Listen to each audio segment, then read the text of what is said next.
사랑 아닌 것과 자기 자신 사랑하기. 여러분의 가장 큰 관심사 중 하나는 사랑 혹은 사랑이 무엇인가라고 생각합니다. 이것은 무엇이 사랑이 아닌지를 알 때 명확해집니다. 매우 단순한 이 주제에 숱한 환상이 덧붙어 있기 때문이지요. 사람들은 종종 누군가를 사랑하고 있다고 말합니다. 그들은 사랑을 매우 강하고 깊고 지속적인 표현 수단이라 여깁니다. 그러나 나는 지속적이라는 말이 부적절하다고 생각합니다. 그토록 아름답고 영원하며 한결같다는 사랑을 잘 살펴보면 영구적이지 않다는 걸 깨닫게 되니까요. 사랑에 빠져 있다고 생각하는 두 사람을 예로 들어보겠습니다. 이들이 함께 지내던 어느 날 뜻하지 않는 일이 일어납니다. 두 사람 모두에게 아주 중요한 사안에 대해 서로 심각한 의견 차이를 갖게 된 것이죠. 이런 상황에 반응하는 방식에는 여러 가지가 있을 것입니다. 예를 들어 지적인 사람들이라면 자기 입장을 고수하기 위해 논쟁을 벌일 것입니다. 이들이 착한 사람들이어서 스스로 화가 났다는 것을 믿으려 하지 않는다면 불만은 드러나지 않고 은밀하게 표현될 것입니다. 격정적인 사람들이라면 상대방에게 고함을 지를 수도 있겠지요. 아무튼 이 모든 경우는 사랑이 아니라 분노와 적개심이 표출된 형태입니다. 자신이 맺고 있는 소중한 관계를 주의 깊게 살펴본다면 여러분도 이런 언짢은 경우가 반복된다는 것을 알게 될 것입니다. 여러분이 사랑이라고 여기는 것은 사실 서로에 대한 끌림입니다. 그런데 서로에 대한 끌림은 서로에 대한 밀어냄을 동반합니다. 이 두 가지는 따로 존재할 수 없기 때문이죠. 이런 끌림과 밀어냄의 메커니즘을 인정하지 않는다면 여러분에게는 아무런 변화도 일어나지 않을 것입니다. 누군가가 강렬한 느낌으로 다가올 때 그 느낌을 사랑으로 여기는 것은 순진한 가정에 불과합니다. 조금만 깊이 들여다본다면 여러분은 자신 안에 어둡고 부정적이며 분노에 차 있는 자기중심적인 생각들이 떠다니고 있는 것을 발견할 것입니다. 이것이 인간의 조건입니다. 그러면 사랑 아닌 것에 대해 말해보겠습니다. 사랑은 불이 들어왔다 나갔다 하는 전구가 아닙니다. 참사랑은 어느 날 생겼다가 다음 날 사라지는 것이 아닙니다. 그런 것은 사랑이 아니라 감정입니다. 나는 여러분의 마음이라는 거울에서 사랑에 관한 모든 환상을 걷어내고 싶습니다. 그 이유는 사랑에 대한 온갖 환상이 흩어지고 삶에서 만난 소중한 사람들을 향한 자신의 솔직한 느낌을 인식하기 전까지 여러분은 사랑 아닌 것이 무엇인지 모르기 때문입니다. 사랑이 진정 무엇인가가 왜 중요할까요? 많은 사람들은 자신에게 주어진 최상의 사랑을 경험하고 있다고 느낍니다. 하지만 전혀 그렇지 않습니다. 최상의 사랑은 여러분이 지금까지 받아왔던 사랑과는 비교할 수도 없는 것이어서 그 앞에서는 최상이라는 표현조차도 무색해집니다. 여러분에게 도움이 될 만한 제안을 하나 할까요? 타인과 관계를 맺을 때 상대방에게 행하는 스스로의 행위로부터 환상을 걷어내십시오. 그럴 때야 비로소 자신의 길을 걸을 수 있습니다. 자신이 완벽한 연인이라고 생각하는 사람은 아무런 변화도 이루지 못할 것입니다. 자기 감정의 영역 속에 사랑 아닌 것이 있음을 솔직하게 보는 사람만이 변할 수 있습니다. 이것은 매우 역동적이고도 창조적인 전환이 될 것입니다. 일단 자신에게서 사랑 아닌 모습을 보았다면 여러분은 배움의 가능성에 자신을 열어놓음으로써 참자유로 가는 여정에 매우 중요한 첫발을 뗀 것이기 때문입니다. 그러면 여러분은 누구에게 배울 수 있을까요? 그것은 여러분이 누구인지 그리고 어떤 성향을 지녔는지에 달려 있습니다. 외부의 도움을 구하지 않는 독립적인 사람이라면 자신을 통해 스스로 배울 것입니다. 하지만 쉽지 않은 일입니다. 여러분이 진짜와 거짓을 항상 구별할 수 있는 것은 아니며 사소한 것들에 쉽게 빠져들어 전혀 창조적이지 않은 일상의 늪으로 끌려 들어가기 때문입니다. 가장 확실한 길은 여러분보다 앞서 길을 닦은 한시적인 스승을 찾아 자신에게 가장 적절한 방식으로 그와 관계를 맺는 것입니다. 이것은 많은 길을 열어줍니다. 여기서 말하는 스승은 살아있는 마스터나 구루가 될 수도 있습니다. 그러나 여러분이 도움을 얻을 수 있는 존재는 이들만이 아닙니다. 현존하지 않는 많은 현자들도 분명한 길을 남겼습니다. 책을 통해서 그들과 만날 수 있지요. 그들 가운데 여러분의 존재와 조화를 이룰 수 있는 인물을 찾아보십시오. 그리고 참사랑을 향한 여정에 그들의 가르침을 활용하십시오. 먼저 자신의 내면에서 사랑이 아닌 모습들을 발견해야 합니다. 그런 다음 여러분이 추구하는 참사랑을 구현한 스승을 찾으십시오. 다시 말하지만 그 스승이 반드시 지금 지구에 존재하는 인물일 필요는 없습니다. 우리가 분리된 존재라는 것은 여러분의 환상일 뿐이며 그런 인식은 아무짝에도 쓸모가 없습니다. 이 땅 위에 몸을 지닌 존재가 아니라 해도 여러분은 그들의 창조적이고 역동적인 지혜를 이용할 수 있습니다. 그 지혜가 어디로 가겠습니까? 그것은 위대한 의식의 바다에서 언제라도 건져 올릴 수 있습니다. 지혜는 늘 현존하는 절대 진리 속으로 스며들어 널리 확산되기 때문입니다. 위대한 진리와 지혜는 결코 사멸하지 않습니다. 그것들은 자체의 추진력을 지니고서 창조를 통해 움직여갑니다. 따라서 여러분이 어느 길 혹은 어떤 진리에 끌린다면 그 진리는 여러분의 표현을 빌리자면 에테르의 형태로 기록된다는 것을 명심하십시오. 그것은 언제라도 흘러나올 수 있으며 다시금 역동적인 인식의 바다로 되돌아갈 수 있습니다. 예를 들어 그리스도의 길을 자신의 길로 삼겠다고 작정하면 여러분은 언제라도 그의 사랑과 지혜를 이용할 수 있습니다. 내가 말하는 그리스도의 진리란 수많은 재해석을 거쳐 오늘에 이른 것이 아니라 원래 모습 그대로 그의 진리 안에 구현된 역동적이며 창조적인 지혜를 가리킵니다. 그리스도를 따르는 자들은 이른바 시간의 흐름 속에서 어떤 순간에도 그의 진리에 닿을 수 있었으며 그리하여 그 추진력이 계속 유지될 수 있게 했습니다. 이것이 위대한 스승을 따르는 제자의 모습입니다. 제자는 스승의 가르침을 받아들이고 이해하여 자신의 것으로 만듭니다. 그런 다음 그 진리에 관심을 기울이고 진리를 체험함으로써 그것이 계속해서 살아있게 합니다. 여러분의 표현을 따른다면 제자는 그 진리를 이어가는 것입니다. 그리하여 제자는 그 가르침을 구현하고 실천함으로써 인류의 위대한 봉사를 하게 됩니다. 지구에서 그런 삶이 이어졌기에 최초 가르침에 대한 더 역동적인 이해가 가능한 것입니다. 오늘날까지 많은 성인들의 살아있는 지혜를 접할 수 있는 것은 바로 이런 이유 때문입니다. 여러분이 각자 길을 선택하고 그 길의 의식을 모을 때 겸손하게 마음을 열고 지혜를 구하면 그 지혜가 구체적인 형태를 띠고 여러분을 찾아오기 시작합니다. 그런 일은 다양한 방식으로 나타날 것입니다.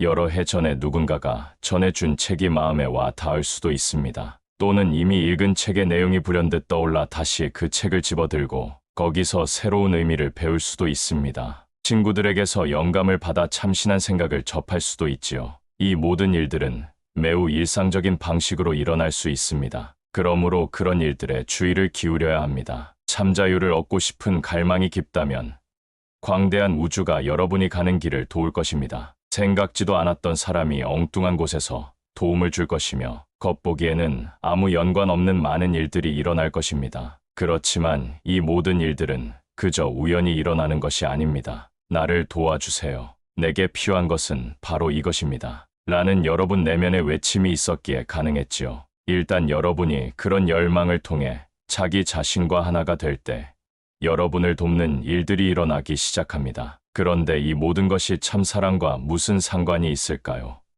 분명히 상관이 있습니다. 사랑이란 여러분의 어떤 행동이나 생각에 국한된 것이 아닙니다. 사랑은 여러분이 자신을 통해 혹은 자기 주변에 일어나도록 허용한 에너지입니다. 여러분의 진정한 본성은 신성한 사랑입니다. 여러분은 이 사실을 모르고 있습니다. 허구에 사로잡혀 사랑에 제한된 의미에만 집착하고 있기 때문이지요. 여러분은 한 육체가 다른 육체를 혹은 주변의 몇몇 선택된 육체만을 보살피는 것을 사랑이라고 생각합니다. 그러나 결코 그렇지 않습니다. 사랑이란 여러분이 하는 어떤 행위가 아닙니다. 진정한 사랑의 상태에 있을 때 여러분이 지속적으로 그리고 완전하게 인식하게 되는 한 가지 사실은 여러분의 존재 자체가 바로 사랑이라는 것입니다. 여러분은 사랑이 아닌 다른 존재일 수가 없습니다. 사랑은 여러분의 본질이며 여러분의 존재 자체입니다. 여러분은 그 사랑을 막을 수 없습니다. 사랑은 바로 여러분 자신이기 때문입니다. 사랑은 근원자가 여러분에게 부여한 본연의 자질입니다. 그 사랑으로부터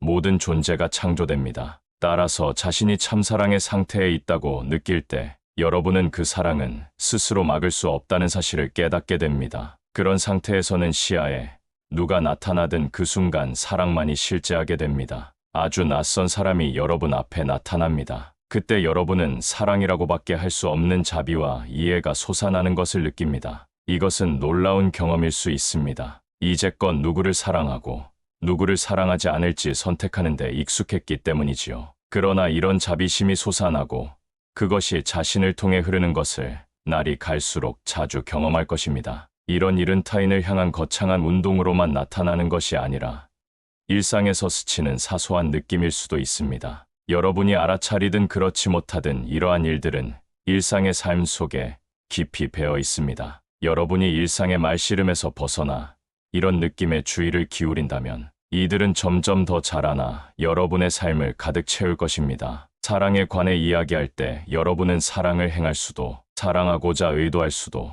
사랑을 요구할 수도 없다는 것을 기억해야 합니다. 여러분이 할 수 있는 일은 사랑이 발현되기를 소망하며 길을 따라가는 것뿐입니다. 자신을 깊이 이해하면 할수록 이 현실을 제대로 이해하게 될 것입니다. 환상의 너울이 벗겨질 때 여러분 안으로 흘러들어오는 역동적인 힘이 바로 사랑입니다. 이 힘은 신적 근원의 신비로운 작용입니다. 이것이 여러분을 통과해 세상 속으로 흘러나가면서 자체의 속력을 얻어 누구나 볼 수 있는 구체적인 모습을 띌 것입니다. 그리하여 여러분은 행동하는 사랑을 볼 것입니다. 지구 행성에는 행동하는 사랑이 그리 많지 않을 듯합니다. 사람들이 알고 있는 대부분의 사랑이 개인적인 사랑이기 때문이지요. 스스로 사랑이 많은 사람이라고 느낀다면 자신을 한번 돌아보십시오. 사랑이 많은 사람이라고 생각하는 것은 에고가 여러분 앞에 들이밀기 좋아하는 가장 큰 환상 중 하나입니다. 이성에 대한 끌림, 우정, 모성애, 혹은 부성애와 관련하여 사용된 사랑이란 용어는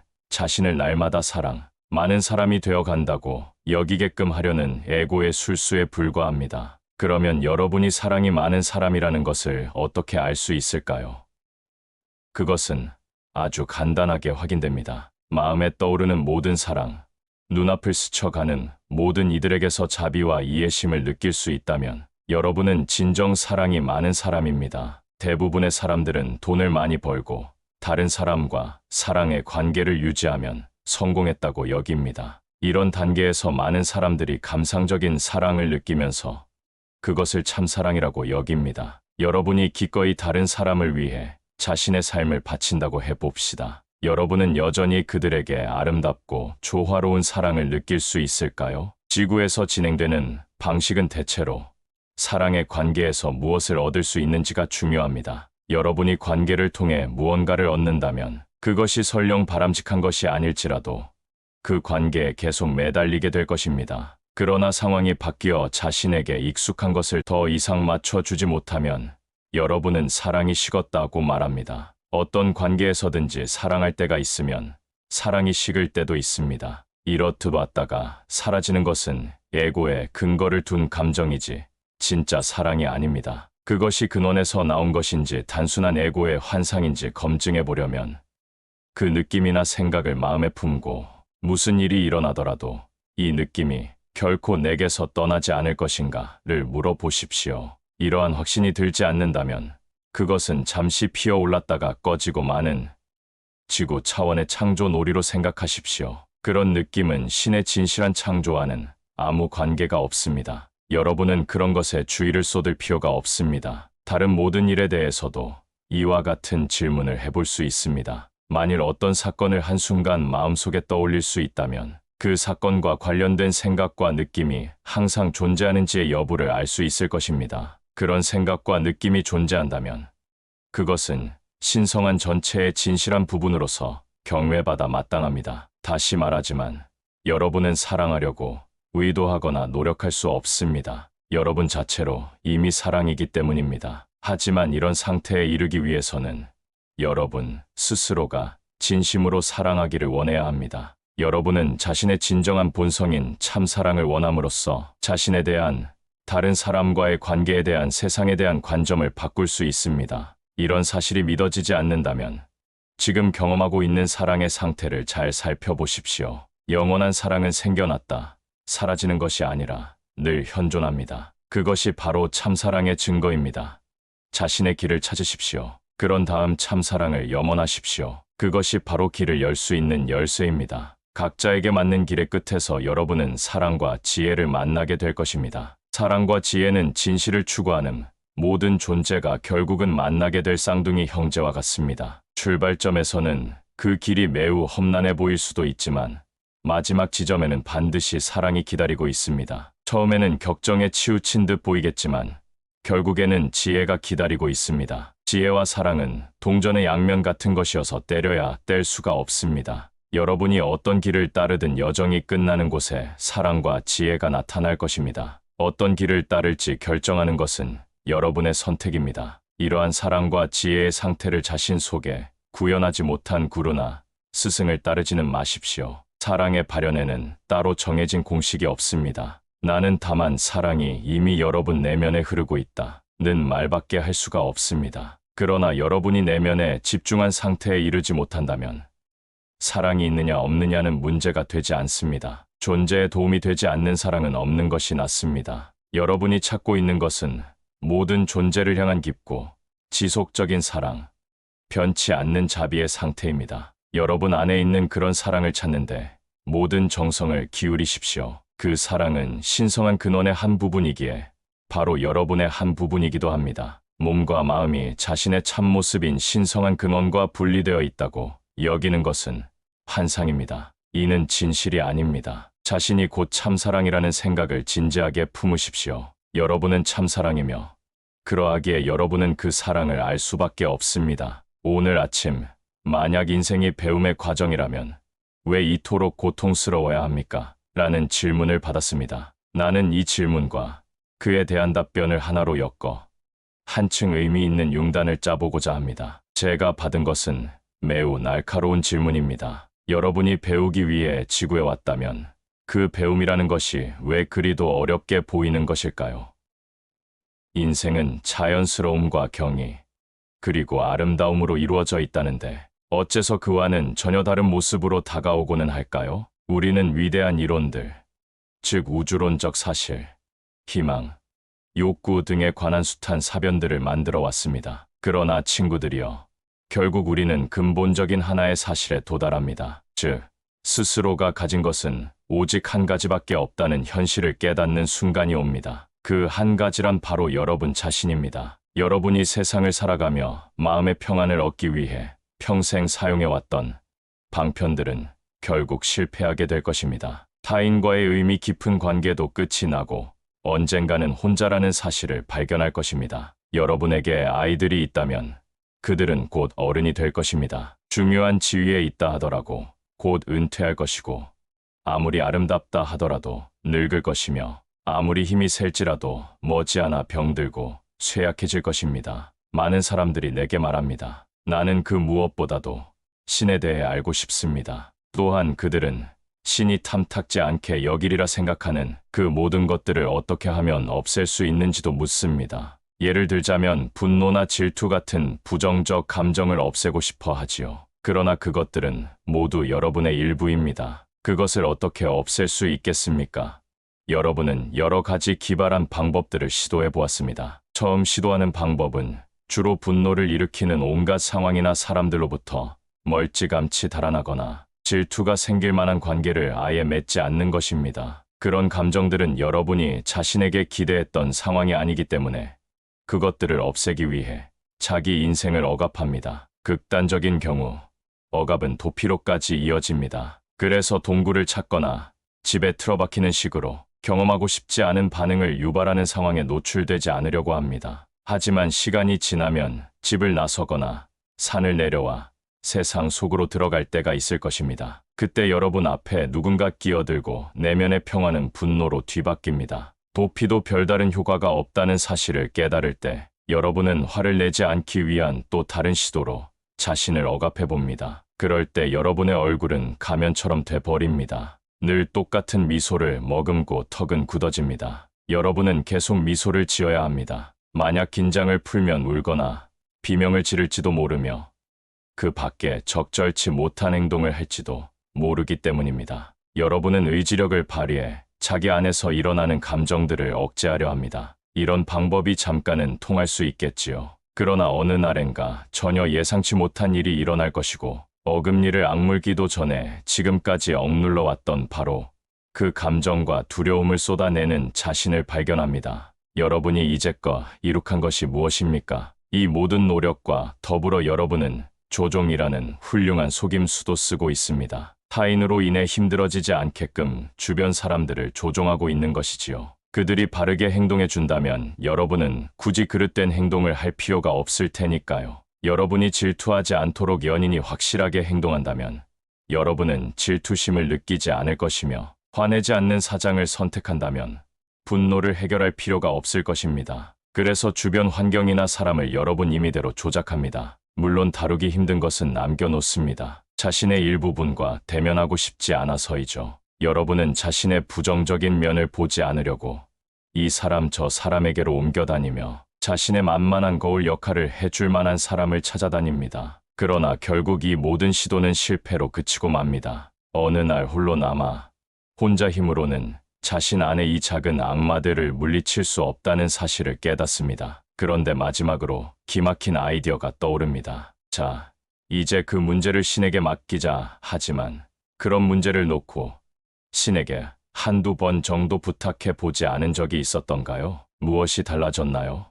드디어 여러분은 이른바 영적 깨달음이라는 멋진 목표로 옮겨갑니다. 이로써 깨달음을 향한 긴 여정이 시작되지요. 영혼의 스승을 찾고 올바른 책을 모두 읽고 올바른 것을 행하며 올바른 만트라를 암송합니다. 그로 인해 여러분은 제대로 된 사람이 되어갑니다. 이런 과정이 끝날 때쯤에는 신을 발견하고 싶어하며 자신의 부정적인 면에서 벗어나 자유로워지기를 원합니다. 내가 말하고 싶은 요점에 다가가기 위해 이 책을 엮은 메리 마거릿의 경험 한 가지를 말하겠습니다. 태평양의 한 작은 섬 하와이에서 어린 시절을 보낸 그녀는 다양한 종교 교리를 접할 기회를 가졌습니다. 그녀는 각양각색의 교리들이 조화를 이룰 수 있는 방법에 대해 생각해 보았지요. 깊은 궁리 끝에 그녀는 다음 질문에 대한 답이 그 해결책이라는 확신이 섰습니다. 종교 서적도 없고 친구도 없고 스승이나 구루도 없는 오직 자기 혼자뿐인 섬에 사는 사람은 어떻게 해야 신을 발견할 수 있을까?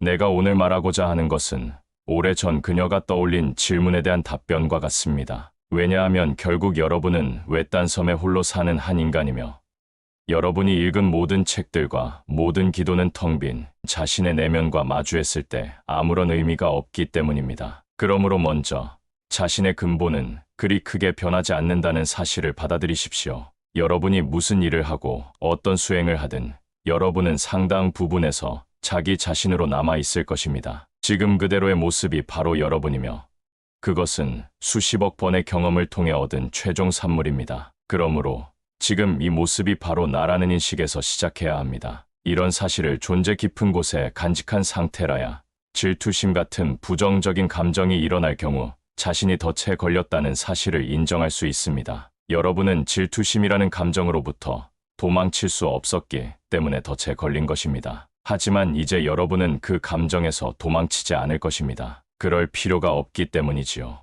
여러분의 삶은 질투를 느낄 경우 무언가 잘못되었다는 가정에 기초하고 있습니다. 그래서 그런 감정이 일어나면 자신을 뜯어고치려고 합니다. 하지만 여러분에게는 어떤 잘못도 없으며 그러니 아무것도 고칠 필요가 없다고 말하고 싶습니다. 내면의 긴장은 자신의 어느 한 부분을 사랑하지 않기 때문에 발생합니다. 여러분이 자신의 어떤 부분을 사랑하지 못하는 것은 역시 자신을 사랑하지 않고 무시하는 사람들로부터 그렇게 하라는 이야기를 들어왔기 때문입니다. 그러나 여러분이 내면으로 들어가 자기 존재에 강력한 힘을 지니고서 나는 질투의 수렁에 빠진 나 자신을 사랑한다. 나는 분노하는 나 자신을 사랑한다고 말할 때 자신을 억압하는 조건 반사에서 자유로워집니다. 어떤 감정, 어떤 생각, 어떤 행동에 사로잡히든 나는 이 순간 있는 그대로의 나 자신을 사랑한다고 말할 때 여러분은 진정 자유로워질 것입니다. 하지만 여러분은 자신에게 없었으면 하는 부분을 인정하고 받아들이면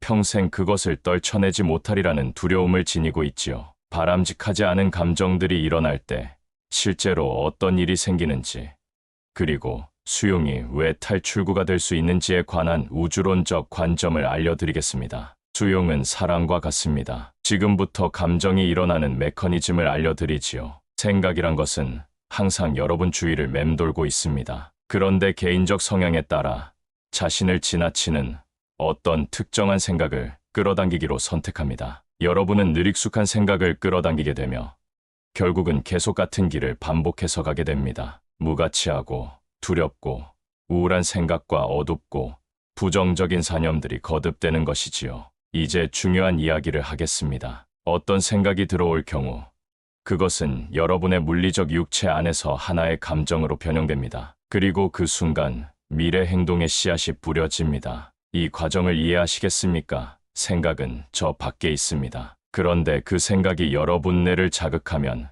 느낌으로 기록됩니다. 그 감정으로부터 여러분은 미래의 행동을 형성합니다. 예를 들어 그 사람은 나를 좋아하지 않아라는 생각이 스쳐가면 여러분은 그 생각을 끌어당깁니다. 생각은 분노의 감정이 되고 그리하여 미래의 행위로서 복수가 자리 잡습니다. 여러분은 다양한 영역의 모든 감정들을 경험하기 위해 그리고 자신이 바로 그 감정들의 관찰자임을 깨닫기 위해 지구에 왔다는 것을 명심하십시오. 자신이 끌어들인 생각에 대한 반응을 선택할 수 있다는 것.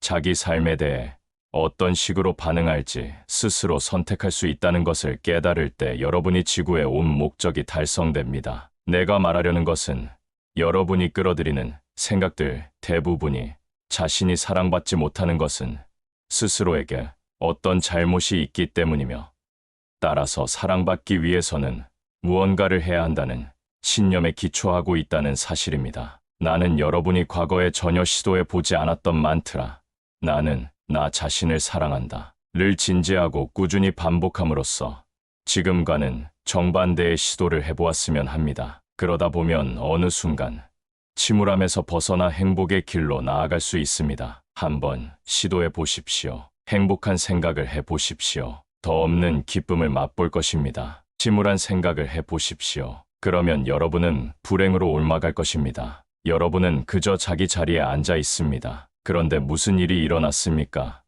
누가 여러분을 공격했습니까? 누가 여러분을 사랑했습니까? 아닙니다.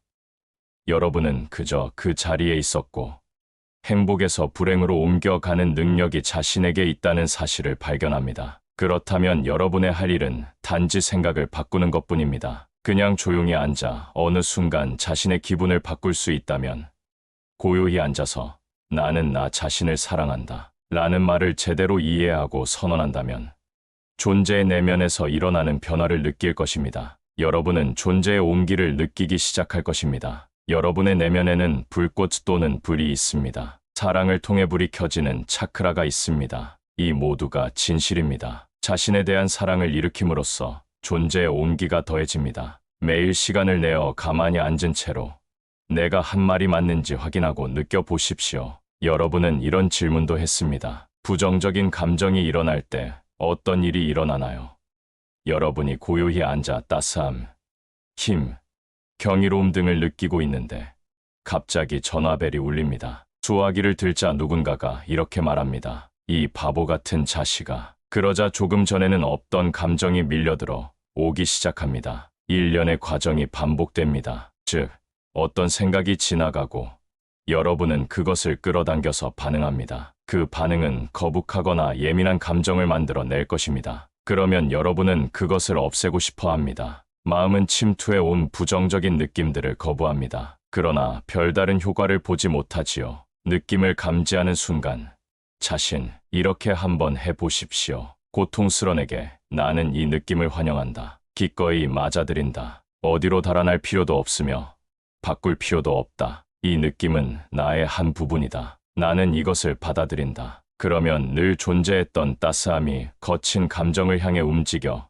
그 주위를 부드럽게 둘러싸고 그 속으로 스며들게 됩니다. 그것을 수용하는 힘에 의해 언짢은 느낌은 사랑의 힘을 얻게 됩니다. 그 감정은 여러분의 사랑으로 채워집니다. 사랑이 이 불쾌한 감정 덩어리 위로 쏟아져 그것을 둘러싸고 들어올려 사랑스러운 감정으로 바꿉니다. 이런 과정을 통해 여러분은 사랑과 비통함 모두를 붙잡을 수 있는 능력을 지녔음을 알게 됩니다. 여러분의 사랑은 너무 커서 감싸지 못할 것이 없습니다. 여러분이 배워야 할 것은 바로 이 사랑의 광대함을 이용하는 방법입니다. 여러분은 감정을 가려낼 필요가 없습니다. 여러분에게는 온갖 아픈 기억과 슬픔과 상실감, 후회, 죄의식 등이 있을 수 있습니다. 그러나 걱정하지 마십시오. 여러분 가슴속의 사랑은 너무도 거대해서 그 어떤 것이든 감싸 안을 수 있으니 말입니다. 이 감정들은 여러분의 아이와 같습니다. 그들이 원하는 것은 오직 여러분의 사랑입니다. 여러분이 그들을 만들어냈습니다. 그러고는 그들을 사생아 취급하고 있지요. 다시 말하지만 그 감정을 만들어낸 것은 바로 여러분입니다. 여러분이 사랑을 통해, 수용을 통해 이런 감정들을 따스하게 맞을 때야 비로소 변혁, 곧 존재의 혁명이 일어납니다. 자신의 내면은 광대하기에 무엇이든 감싸 안을 수 있다고 결심하면 두려워할 건 아무것도 없습니다. 스스로가 감싸 안을 수 없는 것은 이 세상에 없다는 사실을 깨달았기 때문입니다. 여러분이 껴안지 못할 정도로 큰 슬픔이나 무서운 사건, 육체적 고통이란 결코 없습니다. 그것들을 따스하게 맞이하십시오. 그들에 대해 가슴을 열어주고 사랑해 주십시오. 기성 종교에서도 이웃 사랑의 중요성에 대해 이야기하지만 그 앞에 덧붙어 있는 말 자신을 사랑하듯을 종종 있습니다. 어느 누구도 기본적으로 타인을 사랑하고 싶지 않은 사람은 없을 것입니다. 누군가에게 상처 입고서 그들을 사랑하려 해보지만 상처가 너무 커서 그럴 수 없다는 딜레마에 빠졌을 때에도 여러분은 사랑해보려고 무척 노력합니다. 훌륭한 일이지요. 그러나 문제는 그렇게 하는 것이 별 효과가 없다는 데 있습니다. 불가능한 것을 자신에게 요구하기 때문입니다. 자신이 원하는 것을 남에게 주는 것은 대단히 어려운 일입니다. 사랑을 원하는 것은 여러분 자신입니다. 그러면서 동시에 사랑스럽지 않은 사람에게 그 사랑을 주라고 요구하니 쉽지 않은 것이지요. 다른 관점에서 생각하는 것은 어떤가요? 그들을 사랑하지 않는 자신을 사랑하는 것입니다. 그들을 사랑하기는커녕 좋아하지도 못하는 자신을 사랑해 보십시오. 나는 여러분에게 사고를 전환하라고 말하고 있는 것입니다. 지금 내가 말하고 있는 자기 가슴 속의 따스함을 느끼지 못할 사람은 아무도 없습니다. 상대를 사랑하지 않거나 심지어 싫어하기까지 하는 자신을 사랑하기 시작할 때 놀라운 연금술이 시작되며 전체 상황은 따스함으로 바뀝니다. 이제 여러분은 남을 사랑할 수 없는 자신으로 인한 모순된 감정에 빠지지 않을 것입니다. 밖에서 애써 찾던 것을 여러분 스스로 발견해낼 수 있다는 사실을 이해할 때 여러분은 비로소 자기 인생의 주인이 될 수 있습니다. 여러분은 지금껏 밖에서 사랑과 안전, 평화를 구했습니다. 그러나 자기 안에서 그것들을 발견하는 순간 여러분은 타인이 아닌 자신의 마스터가 됩니다. 동시에 오만이 아니라 경의를 느낄 것입니다. 그때서야 비로소 여러분은 타인을 사랑하는 위치에 서는 것입니다. 그 이전에는 불가능합니다. 그런 순간이 오기 전까지는 아무리 교묘한 방법을 동원하더라도 여러분은 상대에게 무엇인가를 요구합니다. 그러고는 요구를 거절당하면 상처 입고 슬퍼하고 좌절하지요. 여러분이 다른 선택을 할 수 있고 그리하여 내면에 있는 사랑에 불을 지필 수 있다는 것을 알게 될 때 사랑은 사랑의 행위가 아니라 움직이는 사랑 그 자체가 됩니다. 여러분 앞에 누가 서 있더라도 여러분은 사랑을 느낍니다. 왜냐하면 여러분의 사랑은 이미 어떤 개체를 향한 것이 아니기 때문입니다. 개가 지나가고 아이가 지나가고 낯선 사람이 지나가고 혹은 원수가 지나가더라고 아무런 차이가 없습니다. 자신을 사랑하는 만큼 원수를 사랑한다고 생각하는 것은 대단히 놀라운 일입니다. 그러나 사랑하는 것이 아니라 사랑 그 자체가 될 때 여러분은 자유로워집니다. 세상에 애걸하고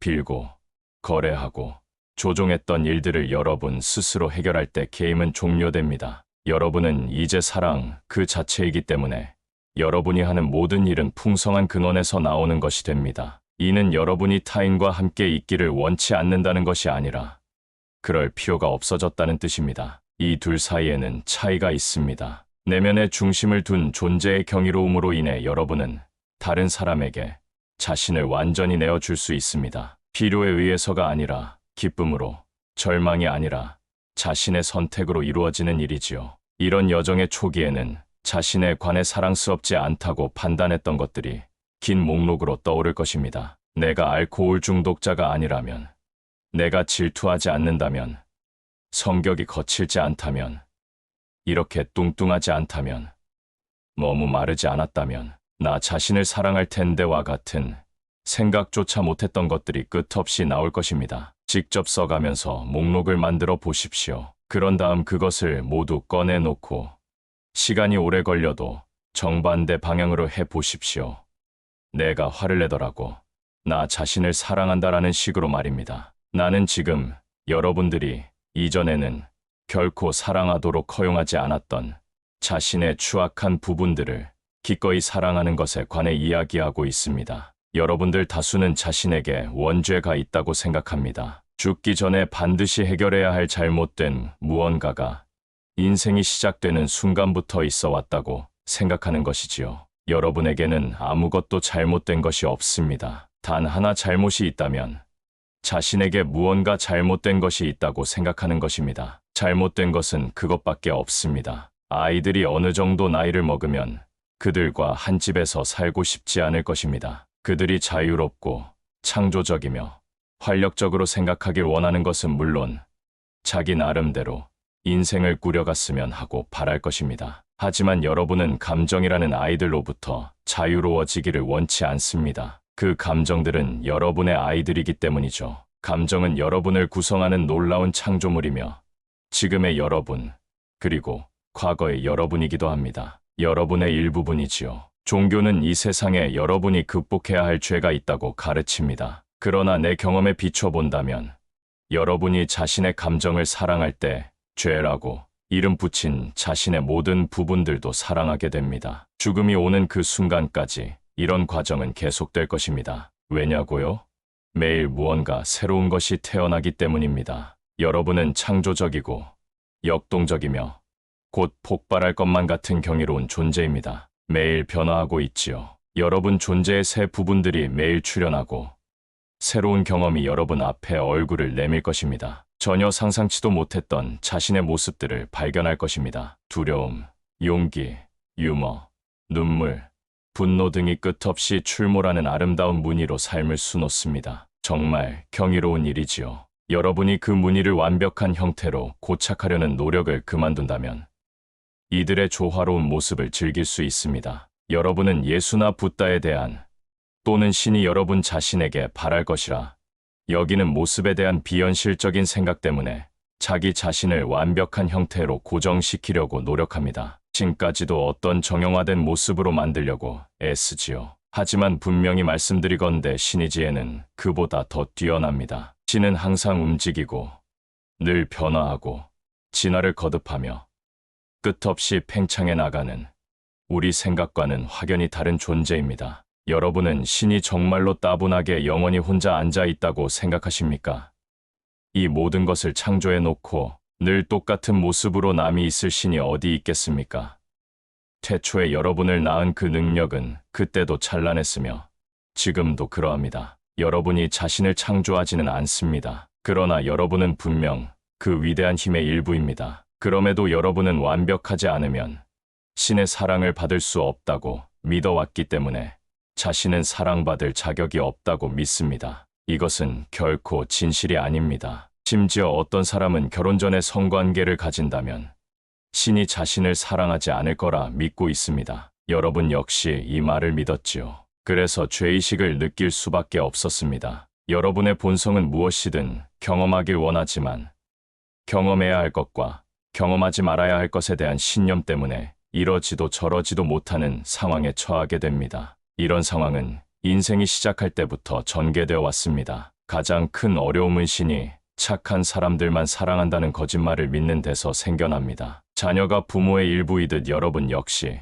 신성한 근원의 한 부분입니다. 이는 결코 부정할 수 없는 사실입니다. 그 신성한 근원이 여러분 내면에 있습니다. 나는 나 자신을 사랑한다 라고 말할 때 미세한 어떤 반응을 느낄 수 있을 것입니다. 왜냐하면 여러분의 내면에는 불이 켜지기를 기다리는 어떤 근원, 힘, 실체, 혹은 빛이 있기 때문입니다. 나는 나를 사랑한다 라고 말하면서 그 사랑을 느끼려고 할 때마다 여러분은 그 힘을 증폭시키고 불꽃이 타오르게 하고 빛이 들어오게 합니다. 밖에 나가 사랑의 실체를 찾을 필요가 없습니다. 왜냐하면 그것은 어떤 아이디어, 어떤 생각, 어떤 행위보다도 더 가까이 있는 여러분 자신이기 때문입니다. 자기 사랑의 의식을 집중함으로써 사랑의 힘을 점화할 수 있습니다. 여러분의 내면에 존재하는 사랑은 다른 사람에게 존재하는 사랑보다 더하지도 덜하지도 않습니다. 지금,